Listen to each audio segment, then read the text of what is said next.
প্রিয় দর্শক, বিএনপি আবার নিজের পায়ে নিজে কুড়াল মারার চেষ্টা করছে। বিএনপি মীর মুগ্ধের ভাই স্নিগ্ধকে তার দলে ভিড়িয়েছে নমিনেশন দিবে বলে। এতে করে কি বিএনপি আসলে জুলাই ধারণ করতে পারবে? মানে জুলাই দেখানোর জন্য যে চেষ্টা, জুলাইতে তো বিএনপি এমনিতেই নড়েছে। বিএনপি যেটা বলে 400 জন প্রাণ হারিয়েছে।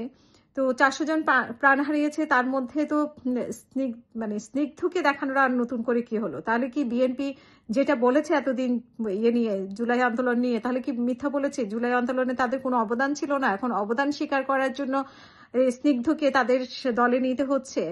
তো যেই স্নিগ্ধ জুলাই ফাউন্ডেশনের এতদিন পর্যন্ত বহু অপকর্ম করেছে, নিহত এবং আহত পরিবারের সাথে খুবই অন্যায় করেছে, লুটিপাটি খেয়েছে, লুটপাট করে খেয়েছে, এমনটা অভিযোগ আছে, সেই স্নিগ্ধকেই আবার কেন বিএনপির লাগবে, তাও আবার নমিনেশন দিয়ে?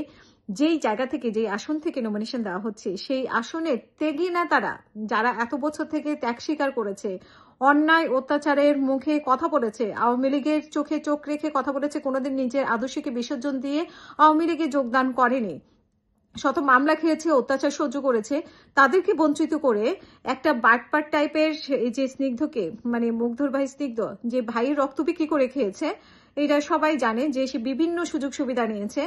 তো এই ভাইয়ের রক্ত খাওয়া মানুষটাকে তারা নিচ্ছে, তার তো নীতিগতভাবে সে প্রথমেই না করে দেওয়ার কথা ছিল বিএনপি তাকে। তার মধ্যে বিএনপি তার ত্যাগী নেতাদেরকে বঞ্চিত করে সেই স্নিগ্ধকে নমিনেশন দিয়ে তাদের দলে নিচ্ছে। সেই নমিনেশন দেওয়া সত্ত্বেই হয়তো স্নিগ্ধ তাদের দলে গিয়েছে, না হয় সে এনসিপিতেই থাকার কথা। এবং আমরা শুনতে পাচ্ছি যে আসিফ মাহমুদ জুলাই আন্দোলন করে, জুলাই আন্দোলনের কে বিক্রি করে সমস্ত সুযোগ সুবিধা এতদিন পর্যন্ত ভোগ করেছে। তার বহু দুর্নীতির খবর আমরা জানি, যেগুলো তদন্ত হবে বলছে, কিন্তু সেগুলো কোনো তদন্ত হয়নি। ইভেন তার বাপের নামেও অনেক দুর্নীতির কথা শোনা গেছে, সেগুলোও কোনো তদন্ত হয়নি। এবং সেই এলাকায় একটা মহিলাকে কিভাবে, একজন শিক্ষককে কি করেছে, সেটাও আমরা দেখেছি।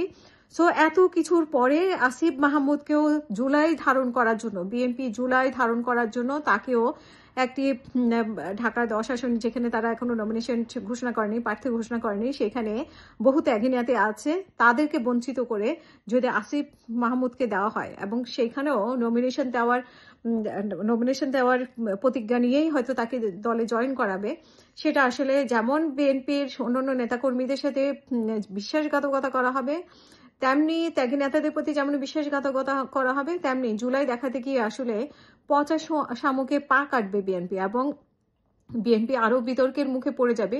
বিএনপি জুলাইকে দেখানোর জন্য নিজের নেতাকর্মী এনাফ, এবং যারা এতদিন পর্যন্ত, তাহলে বিএনপিকে এতদিন পর্যন্ত মিথ্যা কথা বলেছে যে তারা 15 বছর জুলুম শাসনের নির্যাতনের শিকার হয়েছে, 15 বছর তারা এই আন্দোলনে বীজ বপন করেছে।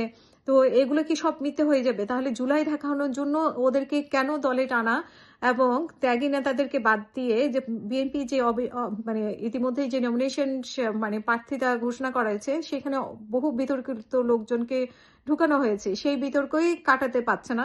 নতুন বিতর্ক শুরু করেছে মুগ্ধর ভাই স্নিগ্ধ এবং আসিফ মাহমুদের আসিফ মাহমুদের কথাও যদি এখনো বলে নাই, বাট স্নিগ্ধকে জয়েন করেছে, এবং সেটাকে তারা এক ধরনের জুলাই ভাব নেওয়ার, বিএনপি তো জুলাই ভাব নেওয়ার কোনো দরকার নাই, কিন্তু বিএনপি তো জুলাইতে ছিল, এটা তো সবাই জানে, আপনি সবাই জানে, তাহলে বিএনপি কেন জুলাই ভাব নিতে হবে?